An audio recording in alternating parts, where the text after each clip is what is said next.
Captain R.W. Cotton, 1st Texas Infantry CSA. Bits of History production. Welcome CW history buffs. I have an interesting bit of history for this production. I'm here in Shepherdstown, West Virginia today, and this is historic Elmwood Cemetery dating back to early settlers and the early 1700s. This is the grave of Confederate Army Captain R.W. Cotton. This peaceful setting, spring, birds, flowering trees, is the final resting place for Captain Cotton and 111 other Confederate soldiers who died here in Shepherdstown in the days and hours following the Battle of Antietam, fought in the farm fields around Sharpsburg, Maryland, about 4 miles east of here, just across the Potomac River. This cemetery is also the final resting place for several other notable Confederates, including Henry Kyd Douglas, buried just atop the ridge behind me here, and the grave of Fitzhugh just over there to the east. There are 15 other Lee family bloodline buried here in Shepherdstown cemeteries. That is for another time though. Another bit of history production. Today, it is Captain R.W. Cotton of the 1st Texas Volunteers/Infantry, and we will review a short rendition of history and how he got here to this final resting place. Let's start with the movement of General Robert E. Lee and the Army of Northern Virginia to begin the famous Maryland Campaign. Lee's Confederate Army crossed the Potomac River from Virginia into Maryland at White's Ford near the mouth of the Monocacy River and moved to a campsite at Monocacy Junction, a railroad station and track switched location near Frederick. At this campsite, General Lee decided to split his army into 3 groups and move to the west toward South Mountain and Elk Ridge to control all passageways to the west.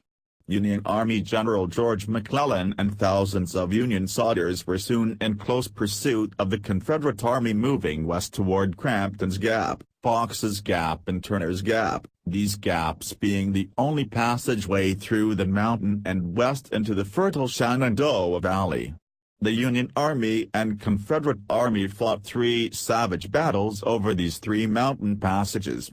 Finally, after much deliberation with his commanding officers and their staff, General Lee withdrew his outnumbered infantry, artillery and cavalry to the vicinity of Sharpsburg, Maryland, with the rolling, undulating terrain and open farming land offering a more defensible position for his remaining army after days of fighting, casualties and straggling soldiers. Now in position for the bloodiest military battle in American history, let's pick up Captain R.W. Cotton and Company I of the 1st Texas Infantry Brigade. The commanding officer was Brigadier General John B. Hood. Company I was entirely composed of volunteers from the area around Crockett, Texas, in Harris County, Texas, and near Austin and Temple areas. There were 286 soldiers among 9 companies, A through I.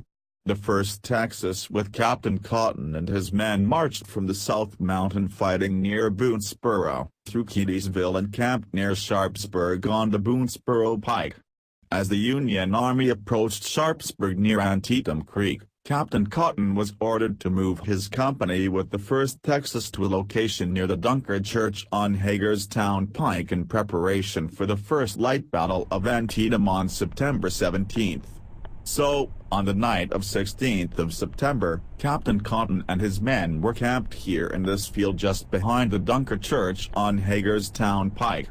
Campfires, crickets, cool damp air, tents, blankets spread out on the ground, resting, talking and thinking about what the next sunrise held in store for all these men.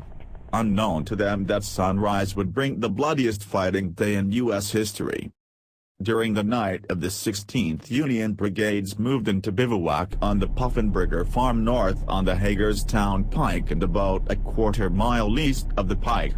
Union men rested after the day filled with marching and maneuvering around Antietam Creek, over the upper bridge and into position by dark for the start of the battle at first light the next morning. Not much sleeping with anticipation of the fighting to come, and these men would be the first to attack the westmost end of the Confederate front line at daybreak. This is the Puffenberger farm, and north of this road in front of us is the open farm field where Union troops were massed and formed up into skirmish lines and battle lines with supporting artillery pieces placed behind on the small no-lower ridge. On the other side of this road looking to the south is the edge of the farm field known as the Miller Farm and fully planted with harvest-ready corn as far as you could see. This is the cornfield with tall stalks of corn hiding any view or sight of what lies ahead, and this is where the morning fighting would take place from daybreak to about mid-morning.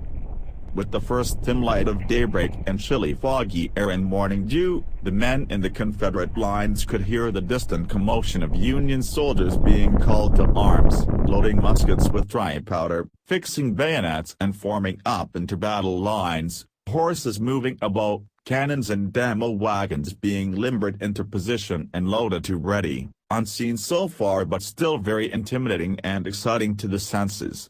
Confederates rallied to orders, formed up and prepared in much the same way for the day.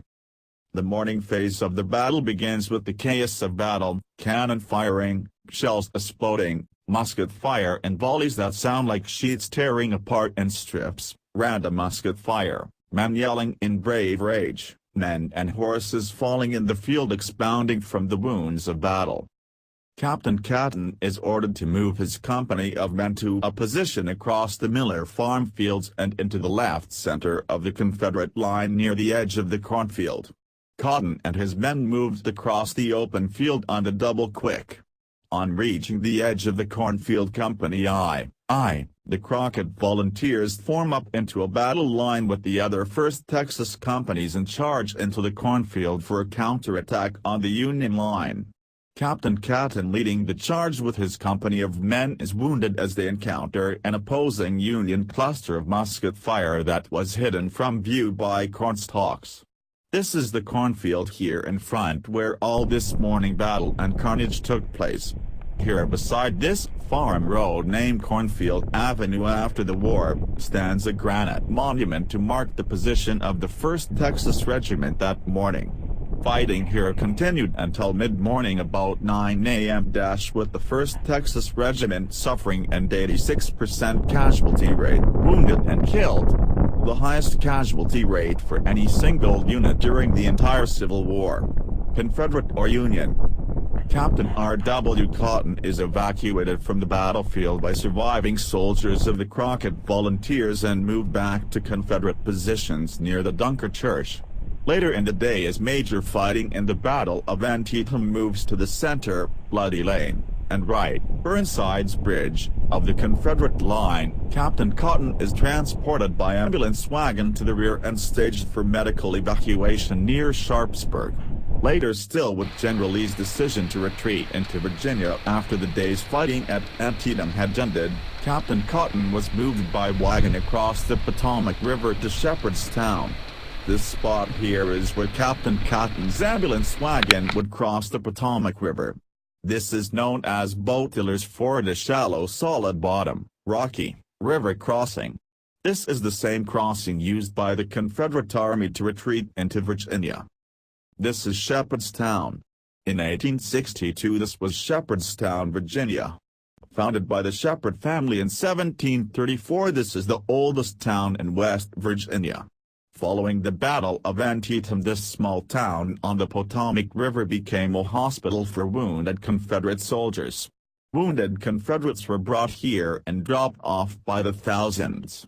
As the Confederate Army retreated, they were unable to handle the huge number of casualties from the fighting at Antietam across the river. Fellow soldiers helped their wounded across the river ford and brought them into town for the townfolk to care for them. Again, there were many thousands of wounded taken into every home, building, factory, business, warehouse, and all the churches were filled with wounded and dying men. Captain R.W. Cotton was among this group of Confederates in Shepherdstown hospitals. His wounds were serious and mortal. He was wounded in the cornfield at Antietam in morning fighting on September 17, 1862, and he survived in Shepherdstown for about a month. He died on October 30, 1862. The townspeople of Shepherdstown buried his remains at Elmwood Cemetery in an area designated and memorialized for Confederates who fought the Battle of Antietam. So here we are back at the gravesite for Captain R.W. Catton. Now you know his story and how fate and history combined to bring him here to hallowed ground in Shepherdstown, West Virginia. See you next time on Bits of History.